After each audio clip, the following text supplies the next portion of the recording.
Coffee. Good afternoon, everyone, and welcome. Thank you so much for joining us today at what is the penultimate session of the day, rounding off what's been a really fantastic, informative day, jam-packed with some amazing content. So thank you for sticking around. During this session, of course, we'll be exploring what it is that your students really want and delving into almost 7 million messages now that we've seen exchanged between your prospects and current students across the Unibuddy platform and what they've taught us. So without further ado, to introduce myself, my name is Sophia Fry, and I'm one of the University Partnership Managers here at Unibuddy, which means that I work alongside higher education institutions, specifically across Canada, to help them to engage and retain their best fit prospects through the power of peer-to-peer. Now, I've had a number of years experience across the technology industry, where I eventually found my passion in EdTech and decided to focus my career on helping to impact the lives of young people. And so I joined Unibuddy. Being the first in my family to go to university, I do often wonder how my life path might have been different had I had Unibuddy available to me at the time of researching universities. Perhaps I would have found the encouragement to go to university further afield and not choose somewhere as such a safe option closer to home. But I would like to now pass on to my fantastic colleague, Yahya, who I've actually branded the King of Data. And believe it or not, like I said before, we didn't actually colour coordinate today, we're just very in sync. But here's Yahya to introduce himself and tell his story. Thank you, Sophia. And hi, everyone. I hope you've been having a great day so far. I don't know about you, but I'm still really buzzing after the last session. I really do love discussing diversity, and they even brought up food, which I do love as well. So it was, I don't know how we're going to top that, but here we go. Hope you guys like data, I guess. I'm absolutely thrilled to be presenting today from our wonderful tool itself, the Unibuddy Live, which we've been evolving and putting a lot of focus into. So it's very humbling and kind of awesome to see that. So I've been at Unibuddy for over 2 years now, and within that period, I've had some very different roles within the product team. I'm now focusing on an area of passion for me, which is UX research and data. And I really love digging into those, looking for nuggets and finding some really cool stories to tell, kind of like what we're about to do today. And before I actually give a quick intro about why I joined, actually, Sophia, you might need to full screen the keynote. I can see your lovely background, which is, oh, actually, they managed to crop it. I think we're good. We're good. We're in. It looks nice. So why I joined Unibuddy. So the screenshot you see is a message I sent when I was a high school student in Jordan. I was considering university in Canada, and I found one that seemed to fit kind of my persona and what I was looking for, but I didn't know anyone who went there. So considering I was across the globe, I was really nervous about signing off my next 5 years to somewhere I wasn't really sure of. And I really needed clarity. I needed this sense of reassurance, and I needed these questions to be answered, really. And there enters Yusuf, who I actually found on a Facebook group that I wasn't really supposed to be part of. It was just closed for current students at the University of Waterloo. That's where I ended up, and I loved it, by the way. But it was one that I had to sneak into because I was just that desperate. And he seemed quite engaged in it. I, DM'd him. And then this video that you'll see now will actually show you kind of how our conversation went. So I didn't count, but I would estimate, I think we had maybe around 1,000 messages exchanged. And he was, you can say he was my buddy before it was cool and before it was a thing. And that's really basically why I joined Unibuddy. And off to you, Sophia. Thank you, yeah. I do absolutely love that story. You really were a retro Unibuddy prospect.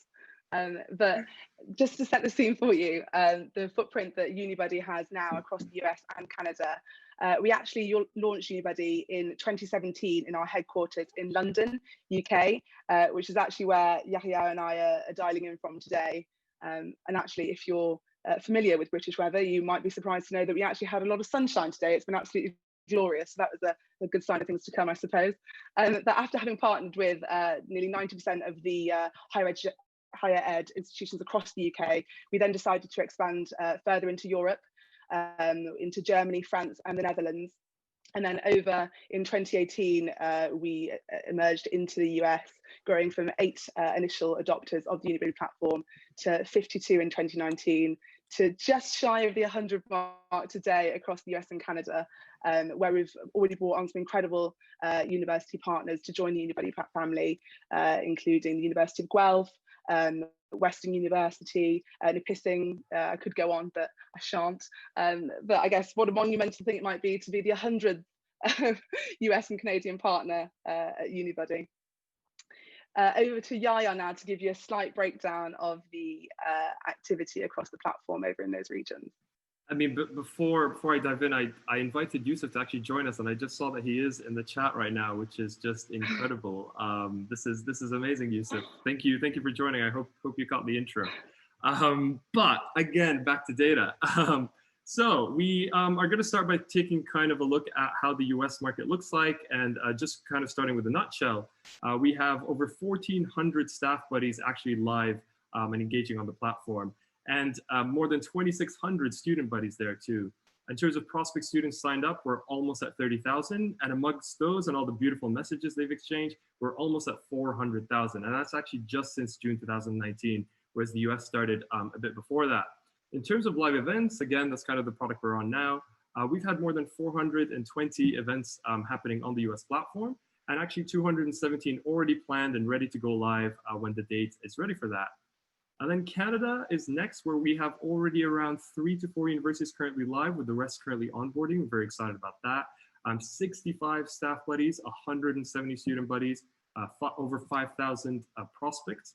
And within them, over 90,000 messages exchanged since June 2019, and 16 live events. And just to kind of carry the retro vibe that I guess Sofia just gave me, I just realized this coming slide has a bit of that. But just to give you a bit of a snapshot of kind of how much more attention Unibuddy Live got and the engagement on it, where we had an increase of 1,000% from February to March in the number of messages. And this is again because we put so much effort into improving it for kind of the new world. Adding live streaming and seeing the amount of love that this has been getting. So this was quite a remarkable moment for us. Absolutely, great to see how much love we've been having on the platform since then. Now over to, I guess, the main event and what we're all here for, the conversational insights. So with nearly 7 million messages exchanged now between prospects, current students, staff and alumni, we've been able to really dig into the raw data and analyse the trends that we've seen to help us to tell a story about what it is that your students really care about and what it is that they really are expecting to see in your outbound marketing and communications with them. And for our university partners who already use Unibuddy, this data, which is unique to them and their specific prospects and what they want to see, is already available to them within their university dashboard within Unibuddy. So what we've done is we've taken 3 key areas to discuss today, 3 keywords that we've seen crop up frequently to give you a flavour of what it is that's going on behind the scenes between your prospects and your university. It's worth noting as well, by the way, this data has been pulled specifically from Canadian and US universities.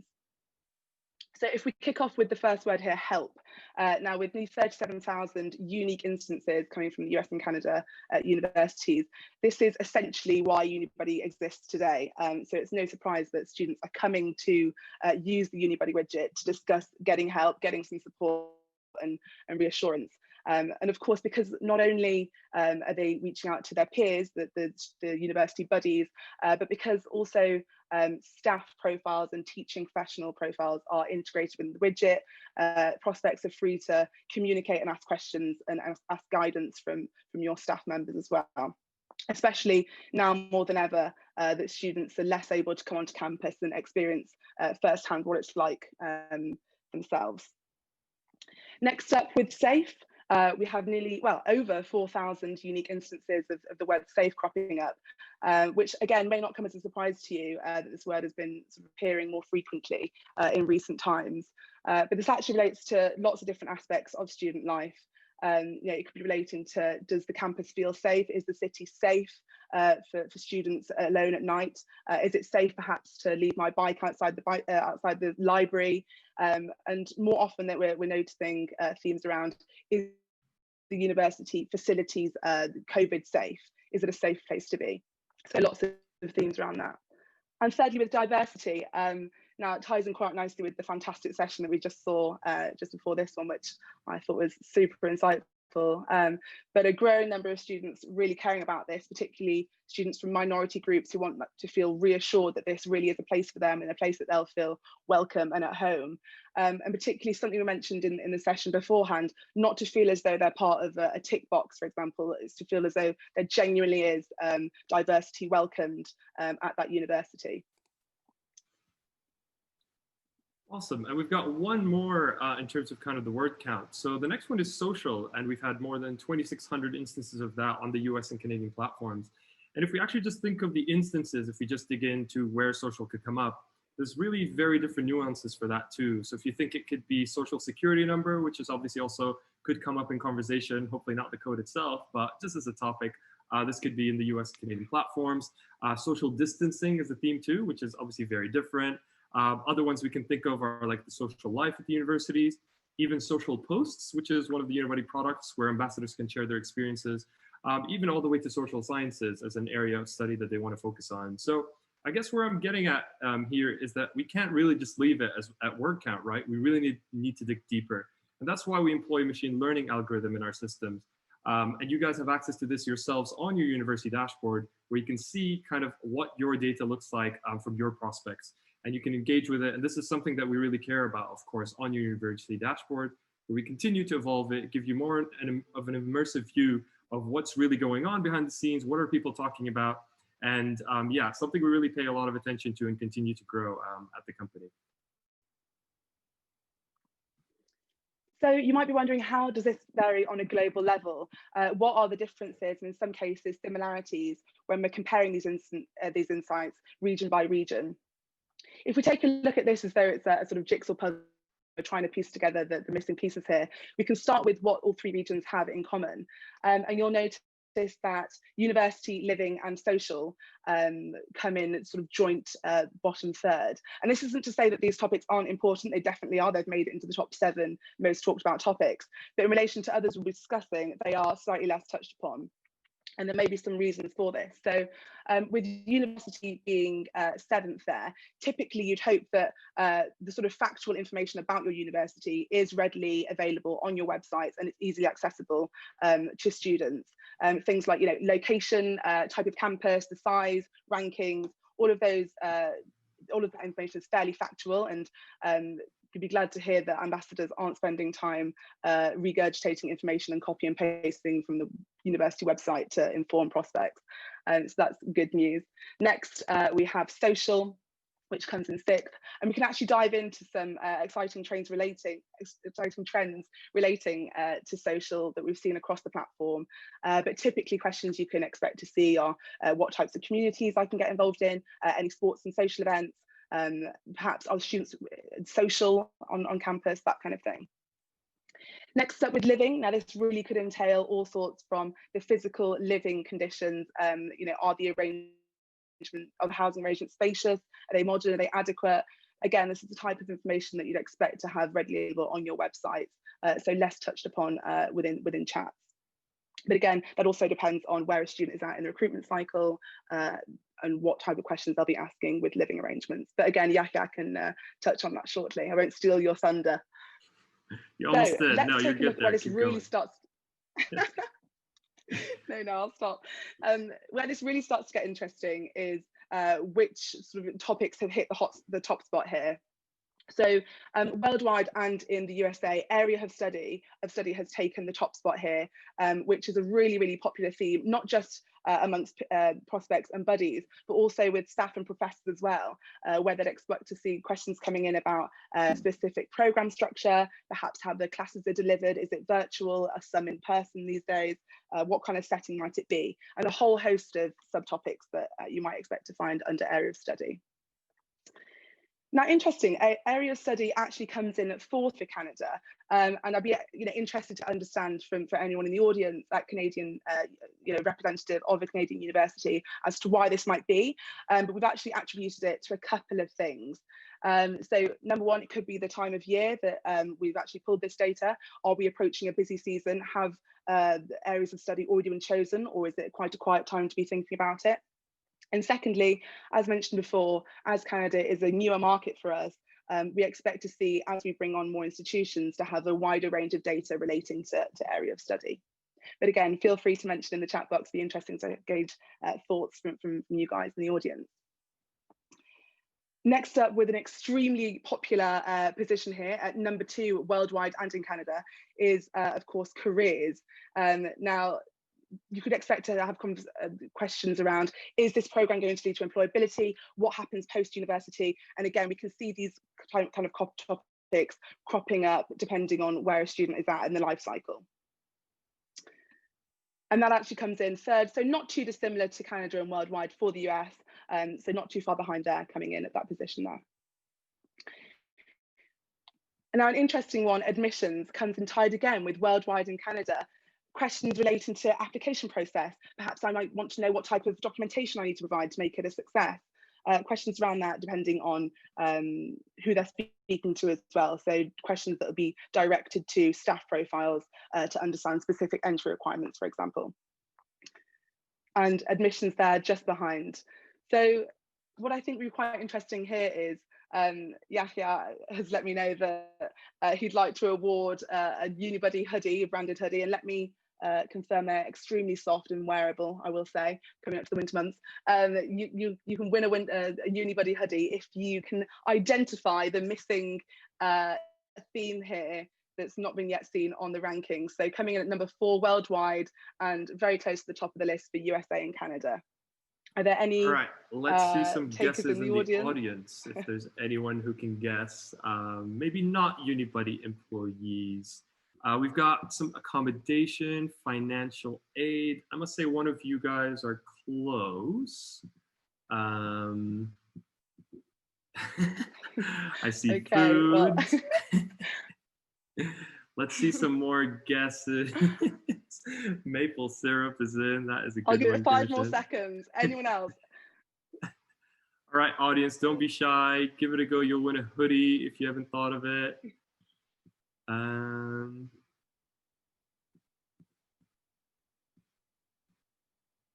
if you reveal the answer in 5. All right, 5, 4, 3, 2, 1. Ooh, just in time. Nandita, who's one of our new employees. It's her first time in one of these presentations. So Nandita, this is all yours, actually. You got it. It is money. Well done. Sorry, take it away, Sofia. Fantastic. So of course goes without saying that money relates to all kinds of things financial, but that's not actually relating to just university fees alone, which one might expect initially, but also living costs. You know, that we know that Gen Z are particularly concerned around budgeting and making sure that this is financially feasible for them, and it's particularly around is it a worthwhile investment in the long term? Are the will I see a tangible ROI at the end of it? Will there be a career prospect afterwards? So thank you for anyone who contributed there and helping me fill in the puzzle and for coming on that puzzle journey with me. We've now looked at these rankings side by side, and I'm sure some of you might be wondering what significance these have within the same country. So if we just kick off with the US, we've got a pretty tree map here just to show you how these topics compare with one another within the US specifically. You'll notice that the top 2 hot topics here, money and area of study, they really are neck and neck. And again, it depends on the time of year and what stage in the sort of life cycle that students are to be asking these questions. And it wouldn't be unusual for perhaps admissions and careers to take the top spot as we have more data being pulled through.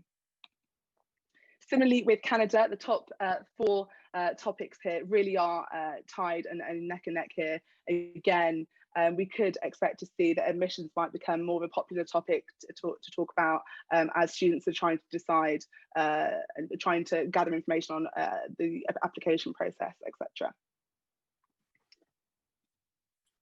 So now that we saw kind of how the topics vary between the US, Canada, and the world, it would be also interesting for us to take a look at how they compare between those who've already applied and they haven't. So there's not too much ink on this slide actually, but there's quite a lot of content that's going in behind it. This is actually kind of separating the 7 topics we just looked at from those who haven't applied yet versus those who have.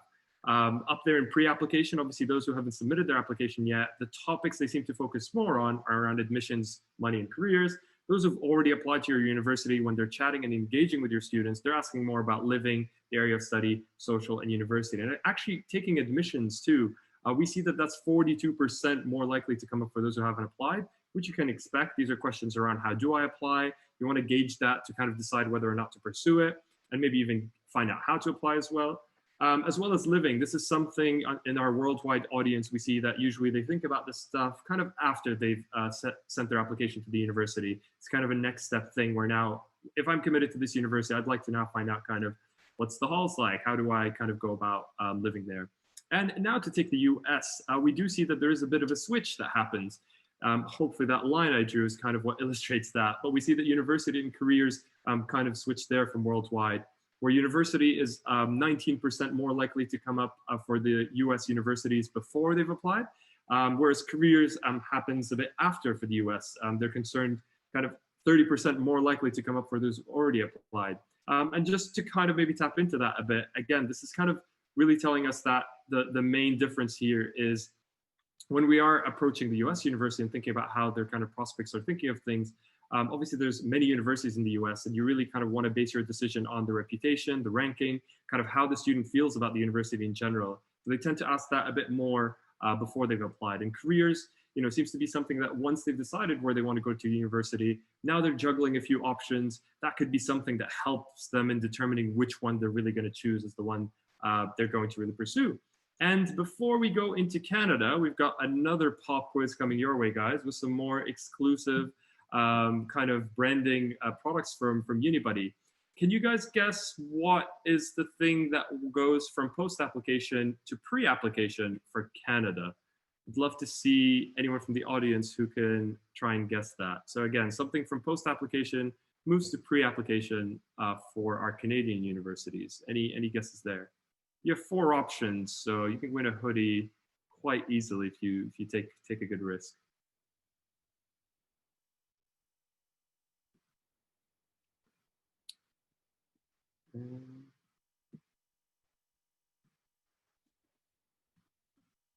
Let's give it a few minutes. I'm seeing some answers, some in my DMs too, but let me actually try and focus on the main slide. So again, one more shot, guys, a few more seconds.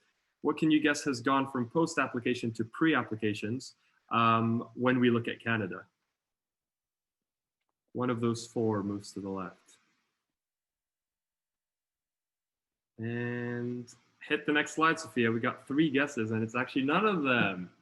So it's actually careers, if I remember correctly. It is. So careers is 10% more likely to come up by those who haven't applied yet to the universities in the Canadian university. That's kind of the main difference.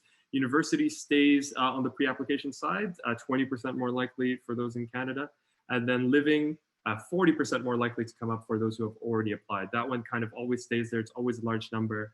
So if you're thinking of your ambassadors and your staff about who they're going to be approached by in terms of the prospective students, if they've applied, that's usually when you can expect to see them ask about living and accommodation. Thank you, Yahya. So how does that vary over time? If we start with the US here and 2 main topics here with area of study and money, when we look at aggregates of data and how the trends differ and ebb and flow depending on what time of year it is, and we can see how certain words and topics develop over time. So looking at this green line here, which represents area of study for the US, you might have your own predictions about why it might be that it sort of rises and falls, and maybe our guests in the US in the audience will know that institutions tend to be fairly flexible with programs. So students could be asking these questions well into their 1st and 2nd year, and they might want to chop and change their majors and choose a different path on the way. So that will explain that one. And then pink for money, which is also rather interesting. We can see that it actually peaks to align with FAFSA deadlines when students might be researching financial aid. I think somebody mentioned that before in the chat. So you're probably able to see now how you can spot trends and attribute them to external factors.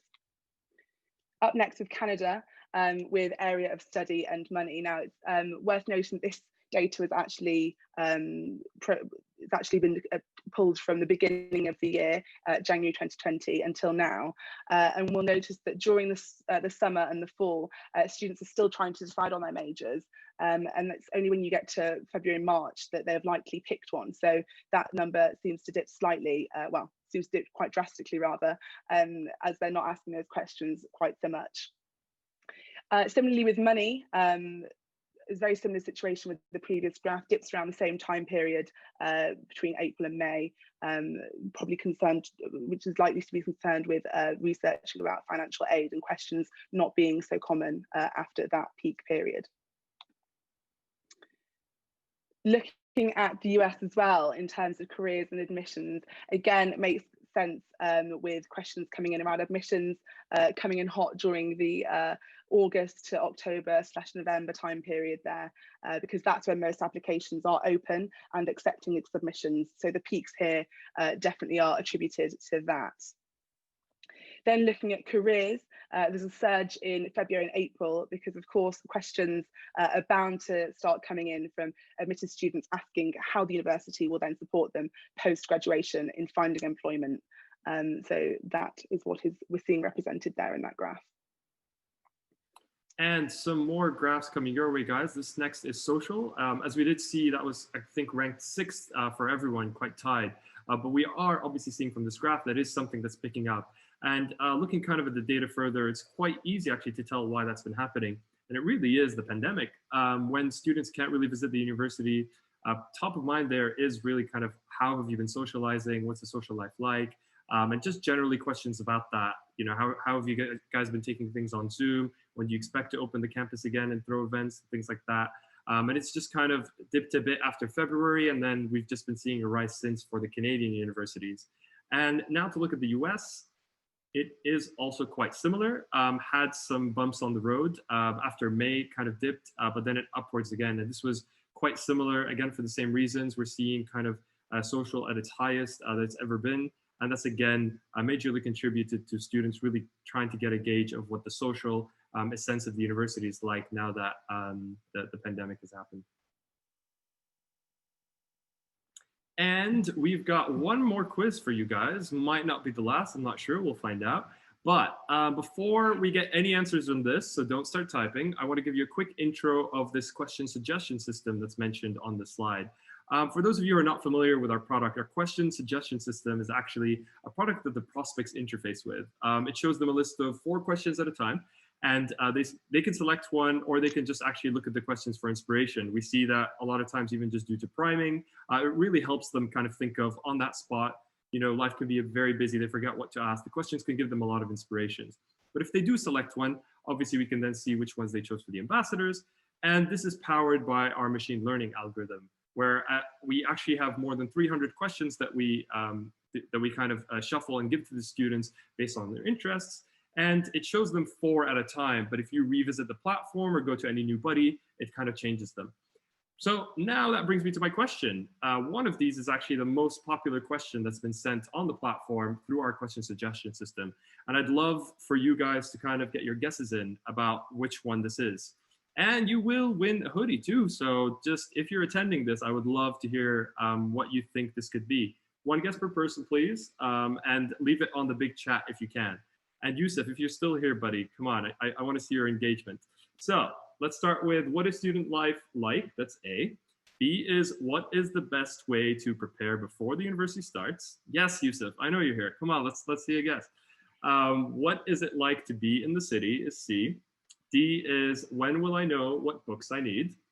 E is, if I apply early, will I have a better chance at getting accommodation? I haven't been looking at the chat, so let me just do a quick scroll. Thank you for all the answers, guys. And yes, I remember the answer, fortunately. But let's see. All right, where we are. Kimishin got it first straight away. Well done, man. So it is actually letter B. What is the best way to prepare before the university starts? And the one shortly after is not presented here. It was a very close kind of race, but it is, what is the best way to prepare for the program as well? These are kind of the 2 general questions that the prospects really like to ask the ambassadors to really get their kind of genuine response about this. It's something that everyone who's been to university, it's something we get really stressed about. Even if you've applied or not, you really kind of just think about that. You want to know, how did you do it? What any tips for me so that I don't feel stressed and have a breakdown before I go, hopefully. But yeah, that's basically the most popular questions. So let's keep going. Thank you, yeah. So we've seen prospects and how their interests differ depending on where they're at in the recruitment cycle, for example, if they've applied or not. Perhaps you're now wondering how their questions change depending on where in the world they're from. So this time, if we kick off with our Canadian universities, and we take a look at the umbrella topic of admissions and area of study, we dig deeper into those subtopics of entry requirements, and all areas of study, which students from which region are asking Canadian universities most questions about these topics. And it is actually, in fact, Canada's own domestic students are more concerned with asking questions around these topics here. Secondly, with money and the cost of living, obviously we touched on money earlier in the tree map, and it's a very popular topic across Canada, but which students are focusing a lot of their questions around this topic in particular. And it's actually Bangladesh and Nigeria, which can perhaps be attributed to the fact that they're international students that are on the other side of the world. They don't have much of a grasp of perhaps what it's like to day-to-day budgeting for a Canadian town, Canadian university. So you can expect questions coming from Nigeria and Bangladesh concerning questions about money. Of course, university is an extremely expensive commitment and investment and time as well. So it's no shock there. And then in terms of application and questions specifically to do with admissions, again, students coming from China, international students wondering how much supporting information they might need to include on an application. Perhaps questions around, is an optional essay actually optional, or is it worth my time to include this? Will it help my application, etc. All right, so now we've got careers, and this is actually all the subtopics within careers. Students from this country really try to focus on that. I won't quiz you guys. I'll let you guys know this one. And it's actually students from, let's see it. It's students from, here we go, India. So it is quite kind of fascinating to see that across the board for all our subtopics within careers, students from India really try to focus their questions on that. And it's particularly around employability. They're really wondering, is this something that's kind of worth pursuing going to Canada? And is there a return on investment that I should expect after this too? And then we have accommodation, a theme within living. And the students that focus most of their questions around that for Canadian universities are coming through, Ghana and Nigeria. God, I love the suspense. It's like I'm in Eurovision. 10 points for Ghana. Sorry, guys, really late here. But yes, Ghana and Nigeria, students from there, they're obviously kind of from a different continent. They're about to move to Canada. They tend to ask more questions than others about Ghana and Nigeria. About accommodation and how to kind of, what is your opinion on it for someone maybe, they probably ask that to people from their same country or same background to get a better feel for what's the best accommodation for them. And last one is the visa, which is a theme within admissions. And for that one, we see that students from Pakistan. So obviously students from Pakistan are some of the students that would need a visa to go to Canada. They're asking their fellow Pakistanis people from Pakistan who are pursuing university in Canada, or maybe other international students, about kind of what that process looked like and what they should expect when they want to pursue the university there. And over to the US with area of study and particularly program structure. We're seeing students from Taiwan, the USA and China asking questions around this, particularly about different teaching styles that they might be experiencing and being introduced to, if these will be virtual or in person, and how formal and informal these classes will be carried out. Next up, with social and particularly student life and the university campus, we have students from the USA asking the most questions about these. So it's the domestic students within the US. namely around student lifestyle and life on campus. I mean, I think we speak for everyone here when the university life that's depicted in the movies, for example, I'm sure everyone wants to understand what it is actually like is that a real thing? Is university life really like what it's like in the movies? And understanding from their peers to get a real genuine understanding of that. Next up, with admissions and particularly the application process, we have students from Colombia, Saudi Arabia and the South Korea markets asking questions around this, perhaps what the entry requirements are, again, with supporting documents that they might need, and do you have a sort of rolling admissions process? Do you make early decisions, for example? All the questions to do with admissions coming from those markets there. And next we've got careers. This is all the subtopics within that. And we see that these questions are going to a lot of staff and buddies as well. Whether about how would you expect this course to then take me to where I'm going to go next, as well as the buddies, kind of where do you see yourself going with this degree? But we see the students in India and Taiwan here. If you can remember, India was the one for Canada. We see them back here for the US for the same topics. And then Taiwan as well for the American kind of universities. They're really kind of curious to see what's the return on investment of pursuing this university. And we've got quality of university. We know that university is at 7th, kind of for the US and the other countries, but some students really try to focus their questions on quality. And this is actually the students from Mexico. So if you are recruiting in Mexico, they tend to ask quite a lot of questions about kind of how your university compares to maybe others in the area, so that they can try to make their decision based on that. And finally, we've got one last subtopic is cost, which is specific to the topic of money. And again, Sofia mentioned this before, this is could be anything from actually the cost of pursuing university to even the cost of living and being there, and kind of how do you budget. It's something that we see a lot of times. It's kind of the prospects can really entrust in the buddies and really hear their take on this, especially if they feel kind of confident asking them that. And for those, we see that the students are from the UK and India. So again, these are international students. They don't know too much about going into the US. There is a big reputation that US universities can be quite expensive. They can vary in how much money you're expected to spend depending on where you are, where the university is. So you can expect your UK and India prospects to ask quite a bit of questions about that to your staff or buddies. And just an important thing for us to kind of think of now is, of course, we looked at some really nice kind of quantitative data, but it's really important for us to also realize that behind the scenes, the qualitative data, which is the chats here, are what's kind of resulting in all this. And I know this was quite a data-heavy kind of insight presentation, but we want to always kind of tie it back to the amazing work that the buddies are doing in their chats. And the chats are, of course, very wonderful, and the quotes that we receive from universities are great. We wanted to kind of show you some of those, starting with these three from the prospect. So I'll start with the first one. I'll read it out for you guys.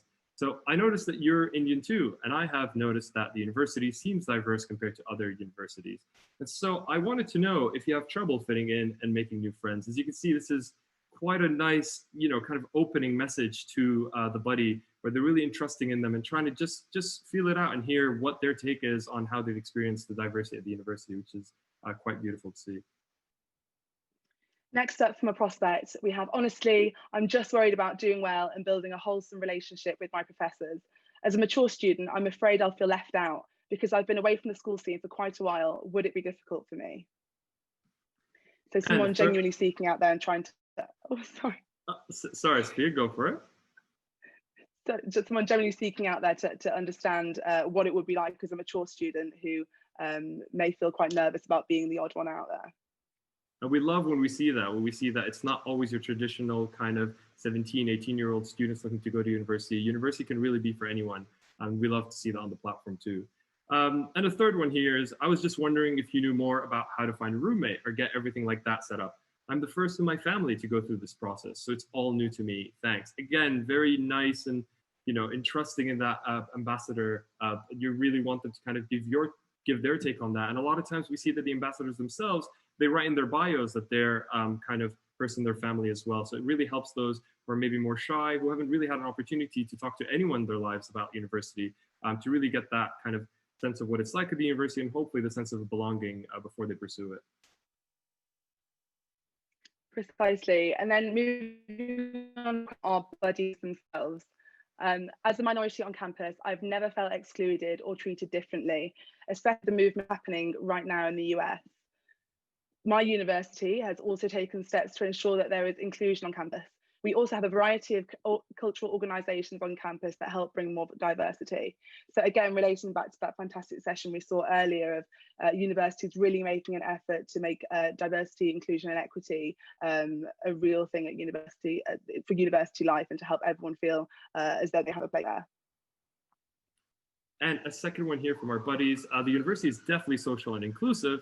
It gives you great opportunities to grow as an individual. I myself opened my own club, and it is an amazing community. So this is also really nice to see when the buddies really do share their authentic experiences, as well as really share something that they've done that's quite unique. And hopefully that prospect ended up going to the university and they got the invite to that club. I'm really, really hoping that happened. And the last one here, my biggest suggestion is to put feelers out for anything that interests you. Experiencing different organisations will help you meet new people and get more grounded to the university. I didn't get super involved in my first semester, and it's one of my biggest regrets. So when we look back at all of this data that we've analysed and all of the insights that we've gained, really is crucial that data and insights aren't just some pretty graphs to look at. We really need to draw actionable insights from these. So using them to tailor your online content and marketing activity is essential. We've also learned today that area of study, careers and admissions, if they're not already, should be a focus in your outbound marketing and communications to prospective students, because these really are the hot topics that students are hoping to hear about and understand more about at the moment. Third up, universities really do need to start thinking about the fact that the information that your students need readily available is easy to find on your website. And we've noticed with Gen Z, of course, this is no secret that they're used to having results instantaneously and finding information at the click of a button. So making sure that information they need is ready exactly when they need it. And of course, all of the data that we've shown today has been generalized from all universities in Canada and across the US. But of course, each university has specific data insights from their very own university dashboard. So it's crucial that you're still checking the conversational insights regularly to understand new trends and insights from those. And last but not least, of course, be creative in your communications and think outside the box. Don't be afraid to challenge the status quo. We've seen Gen Z themselves have been extremely creative on new platforms like TikTok and Reels, etc. So make sure you're getting your authentic brand out there and your student voice online. And I completely agree. I think something to quickly pick up from that is to really be creative and make it more authentic. You know, when we look at the data, a lot of times it's really the prospects really like to see the identity and how the university kind of engages and puts their content out there. So kind of find out who you are as a university and really ensure that the bios of the ambassadors are really representing that, the blogs they're writing are really bringing that home, and it just feels authentic and kind of like original. I think this is something that the prospects really care about. And just to kind of give kind of my take as well on how I feel about the insights and why they're so important. I wanted to kind of bring up how that out of all this information, I think while we're especially in a time of kind of economic, political, and really environmental turbulence, it's really of pivotal importance to ensure that the next generation is as educated as it possibly can be.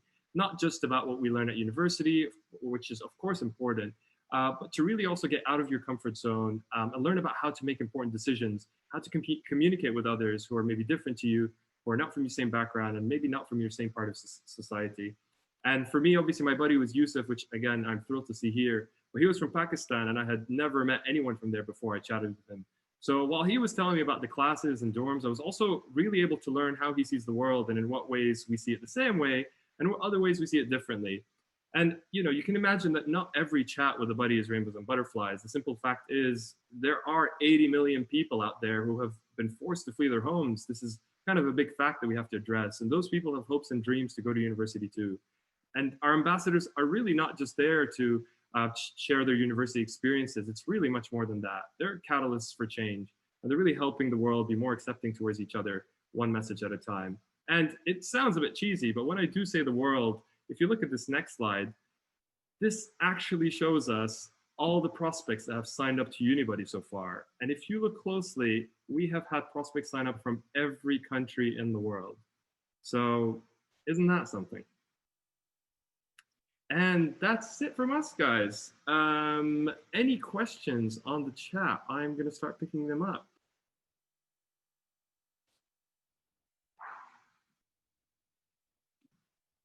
I'll start scrolling up. But if you have any questions at all to me or Sophia, we'll be here for a few more minutes before you can find us in the speakers lounge. And yeah, we'd love to answer any questions you have at all about any of the data we presented. And of course, thank you, Sophia. This was a great session to partner with you. Thank you, Yahya. Likewise, Data King. You can keep your title for now. All right, let me see. I think I saw one from Yusuf, actually, which I'm going to try and retrieve. All right, so yeah, Yusuf was asking, do you have data that you share with universities that you show the impact of Unibuddy to each university? Yes, so absolutely. So Yusuf, something that's very kind of instrumental to our company, and you'll see quite a few people from that team on the chat right now, are our customer success managers who work very closely with our universities and each kind of represent a few universities that they work with. And one of their main tasks, of course, is to keep them informed about how things are going, keep them happy, and ensure that we're providing them with the best services we can. But also the universities themselves. I don't know if you saw earlier, I mentioned we do have these insights on the university dashboard. We realized that something one of the most important things about Unibuddy from the university perspective is to really get a better understanding of what's going on behind the scenes, what kind of impact is it causing, what kind of conversations are going on, and what can we learn from them as a university to better cater our marketing and kind of any communications we have. So yeah, that's the answer for that one.